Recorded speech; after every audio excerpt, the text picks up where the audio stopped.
Hi everyone, my name is Peyton and I'm excited to introduce you to the new Hoka Clifton. Before we get started, please remember that you can check us out at racketsandrunners.ca and let's get into it.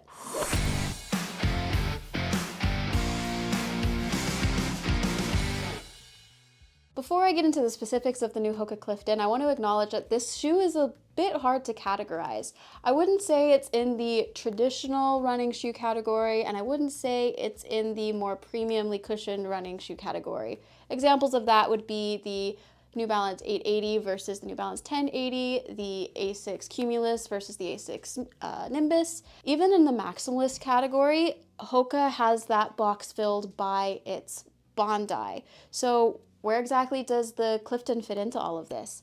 To me, the Clifton is a bit more of what I would call a transition shoe. A transition shoe to me is a shoe that people who want to get some of the benefits of a maximalist shoe but not have that much shoe. The Clifton kind of provides the best of both worlds of a more traditional or premiumly cushioned running shoe and a maximalist shoe with a higher stack height, a lower heel drop, and a slightly stiffer forefoot and a more pronounced rocker than a more traditional running shoe. So, how does the new Clifton 10 stack up to the Clifton 9? First and foremost, the look did change quite a bit between the shoes. You can see here that the Clifton does have more stack height, and you can tell that visually. Personally, I quite like the new update. It does look like a bit more shoe, and I also found that they did make the newest Clifton look more like the Bondi. The biggest update in the shoe is that they added more stack height to the Clifton 10 and they increased the heel drop. Fit-wise, I found that the Clifton 10 fits me better than the Clifton 9. I found that the toe box is a little roomier than the Clifton 9. Sizing-wise, I do think that the Clifton 10 is a little bit longer than the Clifton 9, so it is worth trying half size down. That being said, I went with my usual size in the Clifton 10 and I haven't had any problems. It hasn't felt too big or sloppy, and I've actually quite enjoyed the feel of the shoes. I found that the back of the shoe, I found that the heel cup was super comfortable and made me feel really secure in the shoe. A sizing tip that I always tell my customers is that when you are wearing a running shoe with the shoe tied properly, when you're standing up and your heel is in the back of the shoe, you want there to be about a half thumb's width to a full thumb's width of space between the tip of the toe and the end of the shoe. So if you're trying the shoes on and you're a little worried about your sizing, you want to be fit within that half thumb's width to full thumb's width space, and you should be fine. On to the main and possibly controversial change to the shoe, the heel drop. So for the Clifton 10, Hoka changed the heel drop from the 5mm heel drop of the Clifton 9 to an 8mm heel drop. For those of you who aren't familiar with the term heel drop, what that means is how high your heel is above your toes. So if you're walking barefoot, that's a 0mm heel drop. If you're wearing a high heel, that's a very high heel drop. Traditional and more premiumly cushioned runners typically have a heel drop of between 8 and 12mm.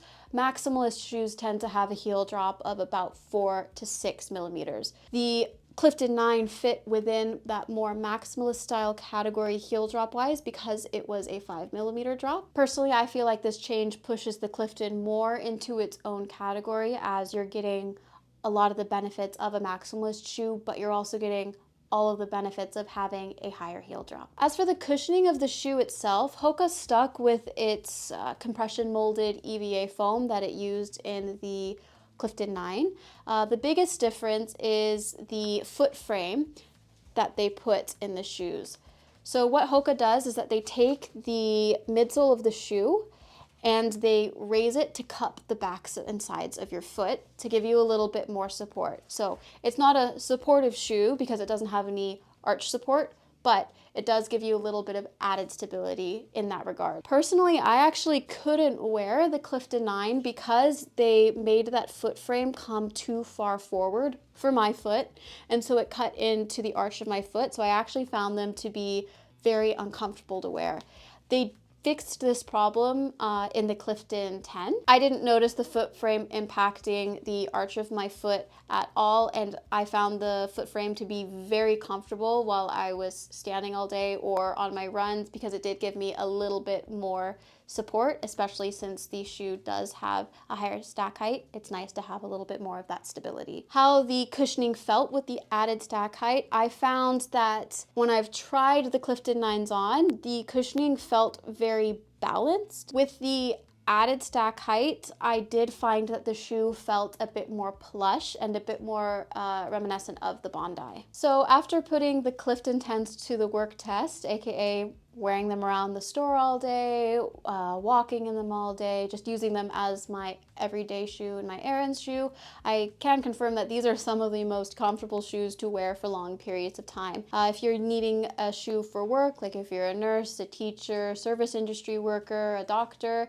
these would be a great option for you. Also, if you have any foot issues like plantar fasciitis or forefoot arthritis, these would also be a good shoe to try out and see if they're a good fit for you, because you will get all of the benefits of a more maximalist style shoe, and the added heel drop can take strain off of Achilles if you have any Achilles issues. I have way too many shoes, and I have a lot of really nice high cushioned runners, and even when I compare to some of those, sometimes they're great for running, but sometimes my feet will hurt at the end of the day if the shoe is too plush. I didn't have any issues with my feet aching after wearing these all day, so again, I think that they're going to be a great working, a great traveling, a great walking shoe. On the running side of things, again, the Clifton 10s didn't disappoint. I took them on several runs and I found them to be super comfortable. They are a more plush shoe. They did feel a bit more like the Bondis to me, but these would be a great everyday running shoe if you're just getting into it and want a shoe that can kind of do everything. These are going to be really great long run shoes, recovery run shoes, easy shoes. Again, these kind of tick the boxes on all of those. If you are looking for a shoe that's more of a speed shoe for your lineup, you might want to look elsewhere than the Clifton 10, but overall, if you just need one pair of shoes or you're looking for a more long distance or recovery run shoe, the Clifton 10s are going to be a great fit for that. So I like to give you guys a little bit of comparison. So how does the Clifton 10 compare to other Hoka shoes? First off, let's take a look at the Hoka Arahi. These shoes are fairly similar, except for the fact that the Arahi is a support shoe, which means it has arch support, and the Clifton is a neutral runner. I will say with the update from the Clifton 9 to the Clifton 10 is quite different cushioning feel than the Arahi. The Arahi 7 feels a bit more like the Clifton 9, except with added arch support. If you have your own orthotics, are a neutral runner, or have your own over-the-counter insert, you would want to go with the Clifton. The insert does come out, so your orthotic or insert will sit properly in the shoe. So this is a pretty common question. When should I choose the Clifton versus the Bondi? So both of these are neutral shoes, and now especially with the added stack height of the Clifton, they look pretty similar now. Where the biggest difference arises is that the Bondi has a higher stack height and a lower heel drop. So the Bondi is also going to have a stiffer forefoot, and it does have a more pronounced rocker. It's a bit hard to see in the video, but this one is more intense. Again, the Clifton does have a higher heel drop now and slightly less cushioning, but it is still a very cushioned shoe. To me, the biggest difference is if somebody needs a very intense, firm sole with a very pronounced rocker, especially for medical issues, you're probably gonna go with the Bondi. The Clifton, for medical issues, it would be worth checking out if you're having plantar fasciitis due to Achilles issues. This might be a good shoe to try on just because that added heel drop, it does take a little bit more strain off your Achilles, but that being said, the Bondi has been prescribed for plantar fasciitis forever. I mean, when people come in looking for a shoe for medical fits, they say, my doctor told me to get a Hoka. and they usually mean the shoe. But this is going to be a strong contender in the future, I think. On the more everyday side of things, again, the Bondi is going to be slightly more cushioned than the Hoka Clifton. That being said, I have people wear both of these as everyday shoes, so if you like the look of one of them more or one of them feels better with you, you can go either way on that. On the running side, the Clifton is a bit less shoe. So in my eyes, the Clifton is a bit more of a runner and the Bondi is a little bit more geared for walking. That being said, I have many people who run in these. I've run in them. They're super comfortable. Again, you get all of the benefits of having that extra stack height, especially on the longer runs. So it mainly comes down to if you want a little bit of less shoe, go with the Clifton. If you like more shoe, go with the Bondi. Another shoe in the Hoka lineup that is very different than the Hoka Clifton is the Hoka Mach 6. If you were looking for more of a tempo or speed running shoe, the Hoka Mach 6 is going to be much more responsive and much lighter. If you're looking for more of an everyday runner, and for long distance running, you would want to go with the Clifton over the Mach 6. I personally am a really big fan of the updates in the new Clifton, and I really enjoy wearing this shoe. As always, what works for me might not work for you, so please come give us a visit in store with our expert shoe fitters to give them a try, or if you'd like to purchase them, visit us online at racketsandrunners.ca.